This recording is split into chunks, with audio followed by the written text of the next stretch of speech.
안녕하십니까, 최진호입니다. 최진호의 신앙탐구 32번째 시간으로 마태복음 시리즈의 7번째 시간입니다. 오늘은 율법이나 선지자를 완전케 하심이라는 주제로 나누고자 합니다. 예수님은 마태복음 5장 17절에서 내가 율법이나 선지자나 폐하러 온 줄로 생각지 말라. 폐하러 온 것이 아니요 완전케 하려 함이로다 라고 말씀하셨습니다. 여기에서 선지자란 선지자를 통해서 주신 하나님의 말씀을 말하며 율법과 선지자라고 하면 바로 구약 성경을 말하는 것입니다. 예수님의 가르침은 당시의 서기관들과 바리새인들의 유전과는 다른 점이 있었습니다. 그들의 가르침은 구약의 율법에서 비롯된 것이었지만 예수님의 가르침은 이것과는 차이가 있어서 백성들에게 신선한 충격이기도 했지만 예수님은 구약의 율법을 무시하는 것인가 하는 오해의 소지가 있었던 것입니다. 그러나 예수님은 율법이나 선지자를 폐하러 오신 것이 아니요 완전케 하려 하심이라고 말씀하십니다. 한편 예수님이 내가 율법이나 선지자나 폐하러 온 줄로 생각지 말라고 말씀하실 때는 당신이 원하시면은 그 구약의 계명을 폐할 수도 있는 신부님을 암시하는 것입니다. 즉 예수님이 하나님이심을 의미합니다. 그러나 예수님은 계명을 폐하러 오신 것이 아닐 뿐 아니라 천지가 없어지기 전에는 율법의 1.1획이라도 반드시 없어지지 아니하고 다 이루리라고 하셨습니다. 당시에 백성들이 추구하던 의는 서기관과 바리새인들이 가르친 의인데 그들의 의로는 예수님이 제시하신 천국에 들어가기에는 부족했습니다. 너희 의가 서기관과 바리새인보다 더 낫지 못하면 결단코 천국에 들어가지 못하리라는 예수님의 말씀은 서기관과 바리새인들처럼 율법을 문자대로만 지키는 외적인 의로는 충분하지 않고 율법이 의미하는 참 뜻을 알고 지키는 내적인 의라야 한다는 것을 의미합니다. 그러시면서 예수님은 구약에서 말하는 몇 가지 계명의 바른 의미를 설명하십니다. 예수님은 마태복음 5장 21절부터 48절까지에서 뭐뭐뭐뭐라고 너희가 들었으나 나는 너희에게 이르노니 라는 표현을 6번이나 사용하시면서 구체적인 교훈을 주셨습니다. 예수님은 바리새인들과 율법사들이 백성들에게 어떻게 말해 왔으며 또 그에 비해서 율법에 대한 하나님의 참된 의도는 무엇인지를 대조적으로 말씀하셨습니다.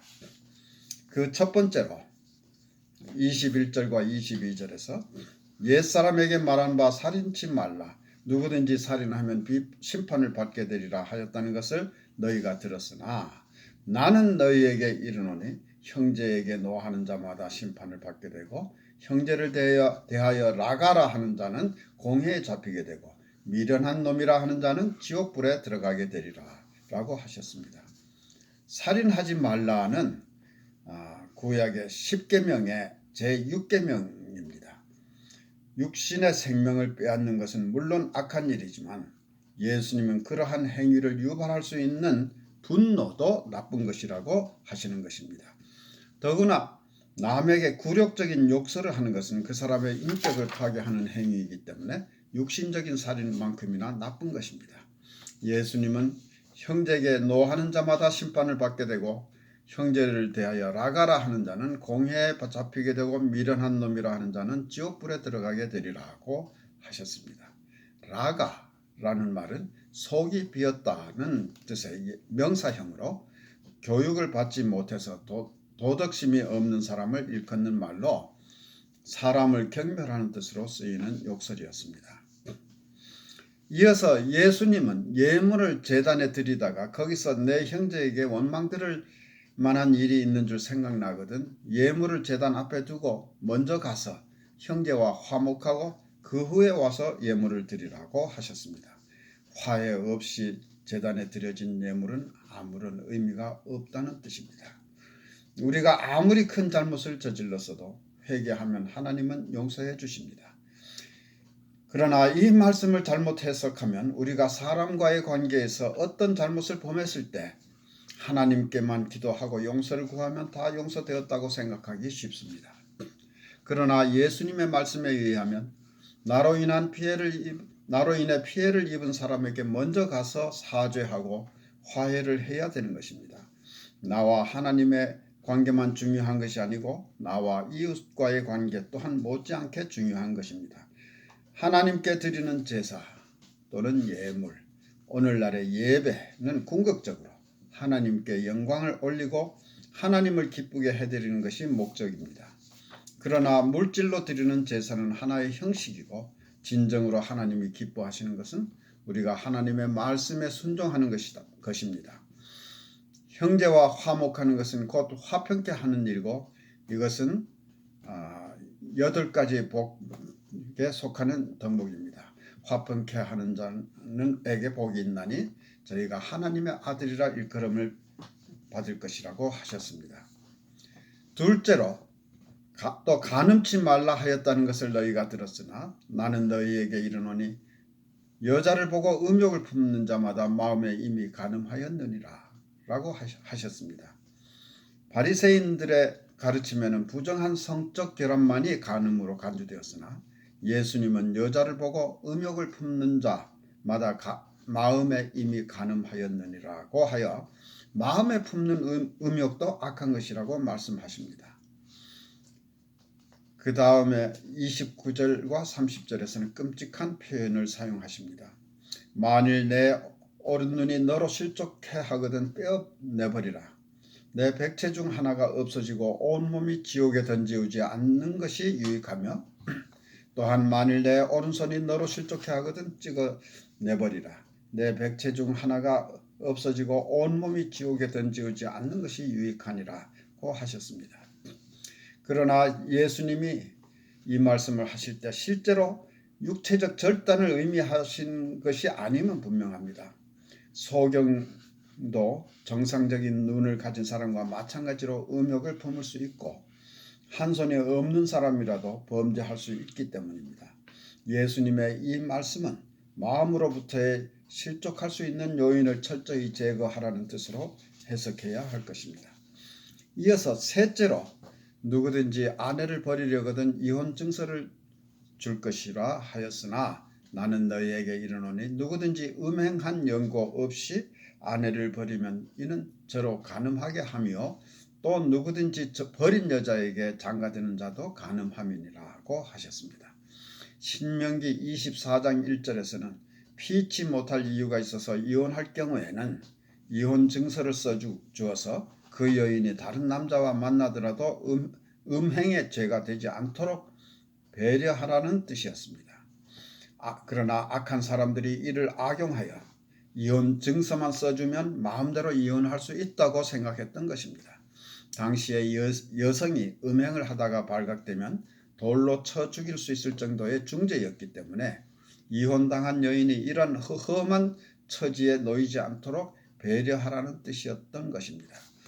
이에 대해 예수님은 누구든지 음행한 연고 없이 아내를 버리면 이는 저로 간음하게 하며 또 누구든지 버린 여자에게 장가드는 자도 간음함이니라고 하셨습니다. 예수님은 음행한 연고라는 예외적인 이유를 언급하셨지만 예수님의 본 뜻은 기본적으로 이혼하지 말라는 것이었습니다.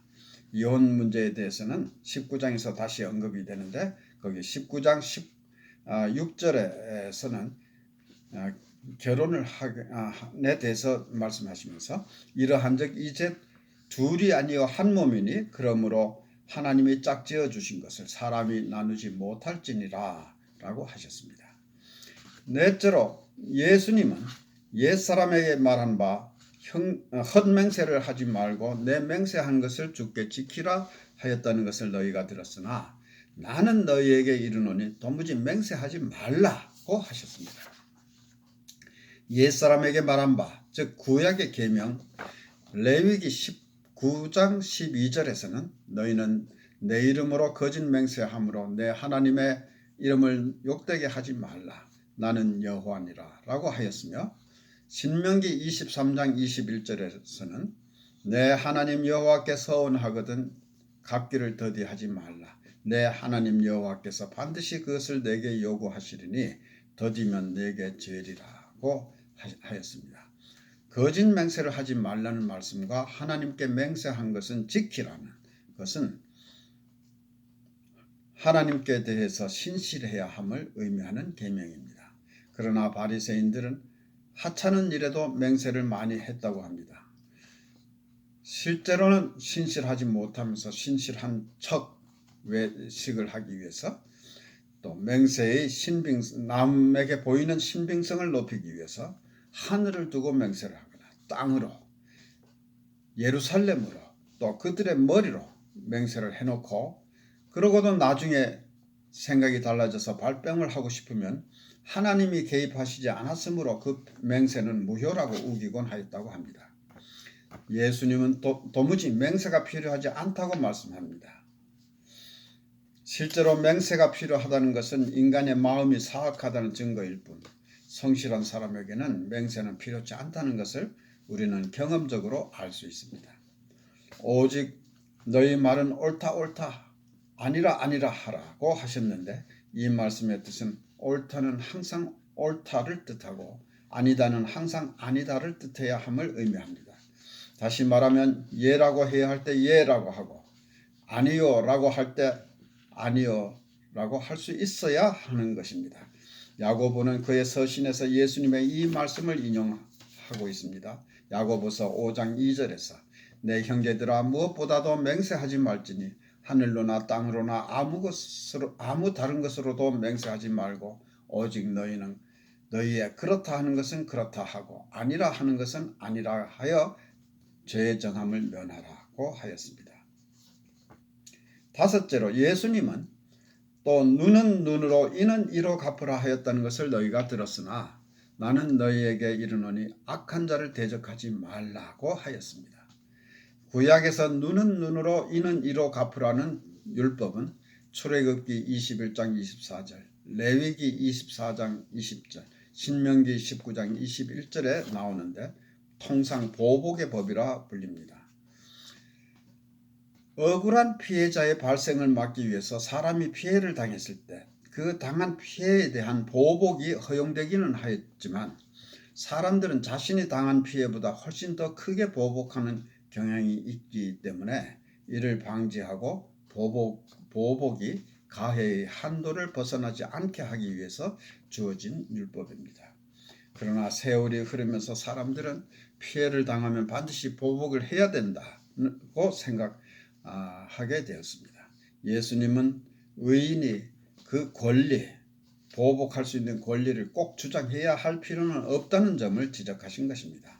39절에서도 악한 자를 대적하지 말라. 누구든지 내 오른편 뺨을 치거든 왼편도 돌려대라고 하심으로써 보복하기보다는 오히려 정반대로 행동함으로써 선으로 악을 이기라고 말씀하십니다.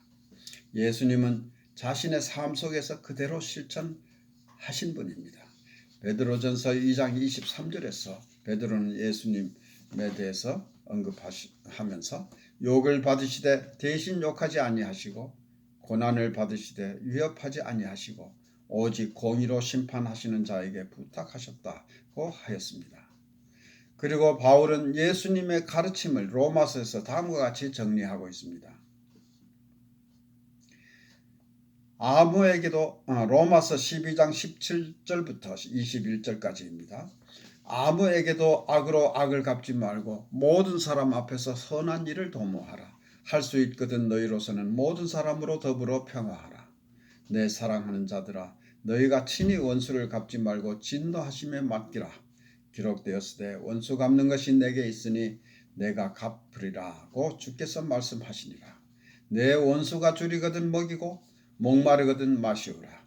그리함으로 내가 숯불을 그 머리에 쌓아 놓으리라. 악에게 지지 말고 선으로 악을 이기라고 하였습니다. 여섯째로, 예수님은 내 이웃을 사랑하고 내 원수를 미워하라고 하였다는 것을 너희가 들었으나 나는 너희에게 이르노니 너희 원수를 사랑하며 너희를 핍박하는 자를 위하여 기도하라고 하십니다. 예수님은 원수까지도 사랑하는 아가페의 사랑을 요구하십니다. 너희가 너희를 사랑하는 자를 사랑하면 무슨 상이 있으리요? 세리도 이같이 하지 아니하느냐? 세리라고 하면 일반적으로 유대인들이 매우 무시하고 개처럼 취급하는 사람들인데, 그러한 너희들이 무시하는 그런 사람들도 자기를 사랑하는 사람을 사랑하는 것은 할 수 있다는 얘기입니다. 우리는 이보다도 더 의로워야 한다는 말씀입니다. 우리의 의가 서기관과 바리새인보다 더 낫지 못하면 결단코 천국에 들어가지 못한다고 말씀하셨습니다. 하나님은 해를 악인과 선인에게 동시에 비추게 하시며 비를 의로운 자와 불의한 자에게 내리우십니다. 마지막 날에는 끝까지 회개하지 않는 자들에 대해서 무서운 심판이 있을 것이지만 그때까지 하나님의 사랑은 모든 사람에게 연장되며 악인이라도 그들이 회개하고 돌아오기를 하나님은 고대하십니다. 우리는 심판은 하나님께 맡기고 하나님의 사랑을 모든 사람에게 비추어야 하는 것입니다. 예수님은 그러므로 하늘에 계신 너희 아버지의 온전함과 같이 너희도 온전하라고 말씀하시므로 마태복음 5장의 말씀을 마무리하셨습니다. 감사합니다.